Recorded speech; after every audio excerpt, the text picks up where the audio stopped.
All right, so here's a question I have for you. Lots of things are happening in the mortgage industry. The loan officers, the managers in the field, I'll say the consumer-facing guys, they aren't having to make some hard decisions like you guys are at the executive boardroom. And I can, as I'm speaking to executives, I'm getting a real appreciation for the significant amount of decisions you're making that are going to shape your companies and shape this industry. And so I told you we could talk about anything you wanted, but I'd love to hear sort of, can you just like rapid fire the list of things that you're having to make as far as decisions for the industry at large? Well, Casey, I'll just kind of rattle off from a company's perspective.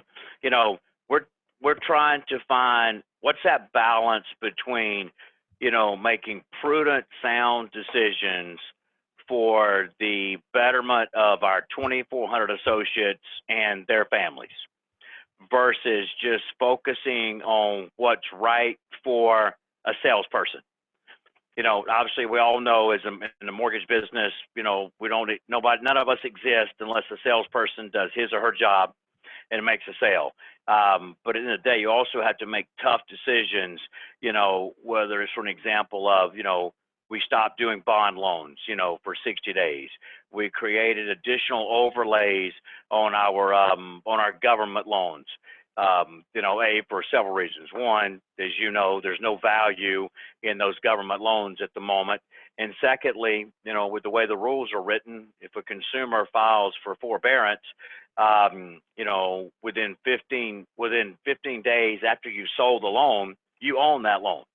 So as you think about it, right? So, obviously the rules have been written to where the consumer doesn't really have to justify why they're filing for forbearance.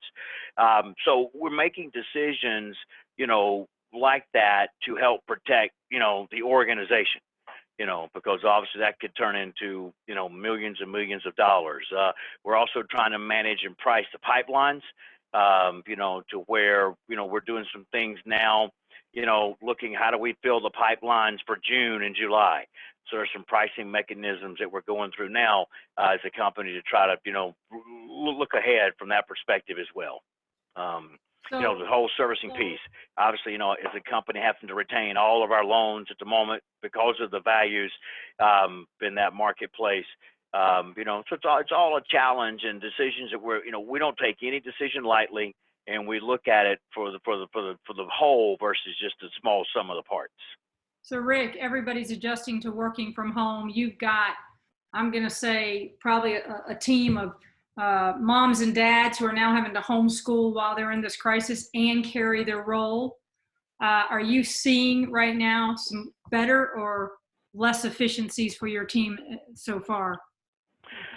Well, Casey, that's a great question. I don't know that factually anybody can determine that yet.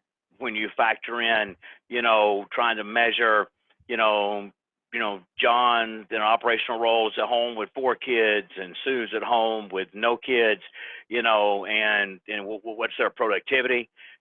Overtime obviously is a huge factor that I think you've got to place on that to determine, the efficiency. I would just tell you that, as a landscape looking forward, the question is going to become, is every company's new strategy to move to working from home, whether it's through Zoom that we're doing now or through Skype to stay in touch and not have the expensive office space, which comes with not only your cost of rent, but your IT charges, your connectivity charges. So we're going through that now, trying to analyze the effectiveness and the efficiency of it. From Homebridge's perspective, it will change our strategy for the second half of 2020 and beyond. So right now I'm looking at, you're making decisions for parents, right? The jumbo space, non-QM, underwriting credit, managing remote, the list goes on, controlling expenses. Because I think one thing everybody maybe, especially loan officers and managers, looking at the amount of volume that's about to hit, assuming you lower the rates, right? Right now, a lot of people are holding rates at a certain point just to manage capacity. Are you guys doing that as well, of course? That's correct. Yeah, absolutely. We're looking, we're focusing on, and as an organization that has always been more purchase, referral partner oriented. Obviously, we got a big mix of refis now, but also trying to just make sure that our purchase business is being taken care of. So yeah, so we're managing our pipeline through whether it's purchase specials on pricing and holding the line on refinances and on the government business as well. We talk about it all the time. It's a tightrope, right? It's a balancing act every day between all the things that you just said. When you, as a company, you couple margin calls, the Ginnie or Fannie Mae, advances that the companies will have to make, and balancing the pipeline. So it's a all full force combat, day in and day out.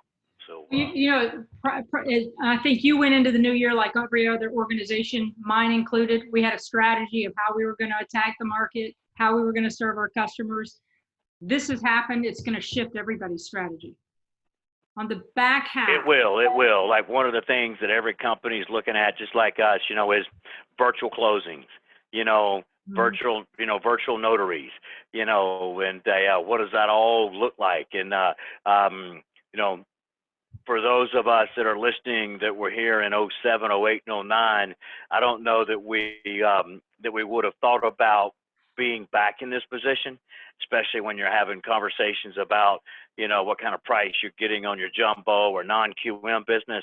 But look, the companies that continue to have a plan and, and navigate through it, all of us are going to come out on the other side in much, much better shape, to really attack the marketplace. But it will change everybody's strategy, no doubt. Let me ask you one quick question to give you a chance to really acknowledge your team. Because I got to tell you, my team stepped up in a big way when the market shifted so that we could answer the industry's needs. Can you pinpoint some things that your team has done that you're like mind boggled about that they've been able to accomplish? Yeah, just, but the camaraderie between the sales and ops, world, look, we've always wanted to make sure that we had a sales and ops team rowing in the same direction, but just me being able to watch the Zoom meetings or the Skype meetings to where, every day at 5 o'clock, based upon your time zone, sales and ops are toasting each other and just, doing everything. I think a lot of cases, the groups are closer now than they were before. Mm-hmm. Because they were not always in the same location, obviously, but now through the videos like we're doing right now, I have found that it's just, it's bringing people, closer together. In midst of turmoil is opportunity. And I think everybody's realizing that. And look, everybody's just stepped up. We ask everybody to count to 10 backwards before you hit send on an email or on a text, because the stress levels are beginning to grow. The longer people are quarantined and shelters are in place, it's going to be, it was so funny. Somebody sent me a picture of over the weekend to where the 3 kids were in the dog cage and the 2 dogs were on the sofa, so you just think about, what everybody's going through, and we're trying, Casey, to find that balance of being upbeat and positive and looking forward, but still being sensitive to what's really going on.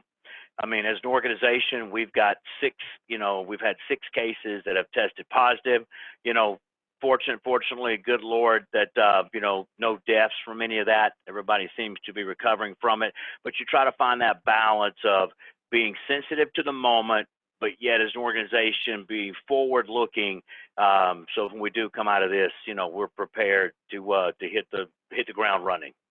So Rick, I'll just say, first of all, thank you for your time too. As lenders are listening to this and loan officers and managers specifically, I'm always of the mindset, control what you can control, and your salespeople right now can control the quality of their applications, right? And the higher the quality, the higher the performance of the ops and the less stress loads, if you will.